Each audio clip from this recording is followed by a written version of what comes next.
इस वेबिनार में agriculture, dairy, fisheries जैसे भांति भांति के सेक्टर्स के एक्सपर्ट भी हैं। पब्लिक, प्राइवेट और कोऑपरेटिव सेक्टर के साथी भी आज हमें उनके विचारों का भी लाभ मिलने वाला है। और देश के रूरल इकोनॉमी को फंड करने वाले बैंकों के प्रतिनिधि भी हैं। आप सभी आत्मनिर्भर भारत के लिए जरूरी आत्मनिर्भर ग्रामीण अर्थव्यवस्था के महत्वपूर्ण स्टेक होल्डर्स हैं।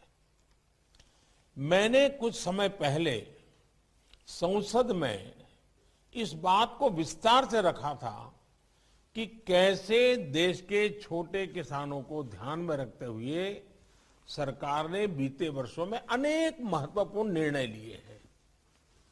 इन छोटे किसानों की संख्या 12 करोड़ के करीब है और इनका सशक्तिकरण, इन छोटे किसानों का एम्पावरमेंट ही भारतीय कृषि को अनेक परेशानियों से मुक्ति दिलाने में बहुत मदद करेगा। इतना ही नहीं, ग्रामीण इकोनॉमी का ड्राइविंग फोर्स भी वही बनेगा।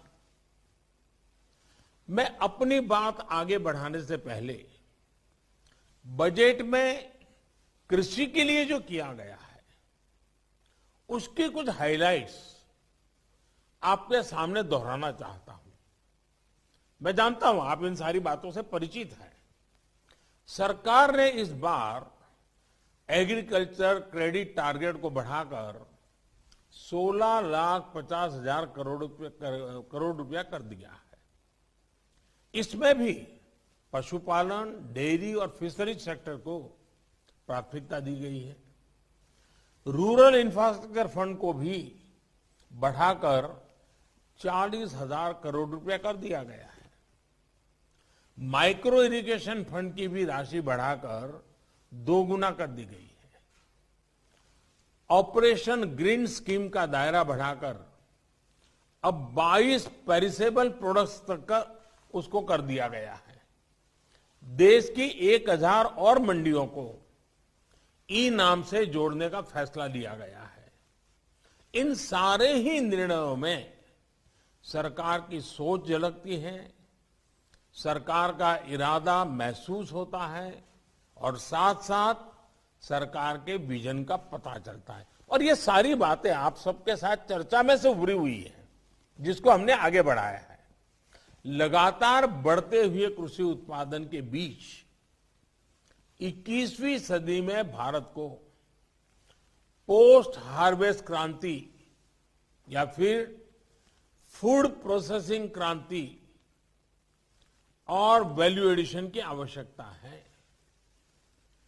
देश के लिए बहुत अच्छा होता अगर ये काम 2-3 दशक पहले ही कर लिया गया होता। अब हमें जो समय बीत गया है उसकी भरपाई तो करनी ही करनी है। आने वाले दिनों के लिए भी अपनी तैयारी और अपनी तेजी को बढ़ाना है। साथियों, अगर हम अपने डेयरी सेक्टर को ही देखें तो आज वो इतना मजबूत इसलिए है क्योंकि इतने दशकों में उसने प्रोसेसिंग का बहुत विस्तार किया है।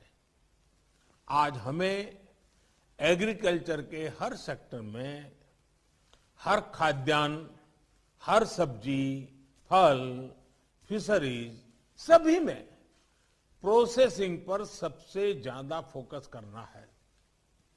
और प्रोसेसिंग की व्यवस्था उसे सुधारने के लिए जरूरी है किसानों को अपने गांव के पास ही स्टोरेज की आधुनिक सुविधा मिले। खेत से प्रोसेसिंग यूनिट तक पहुंचने की व्यवस्था सुधारनी ही होगी।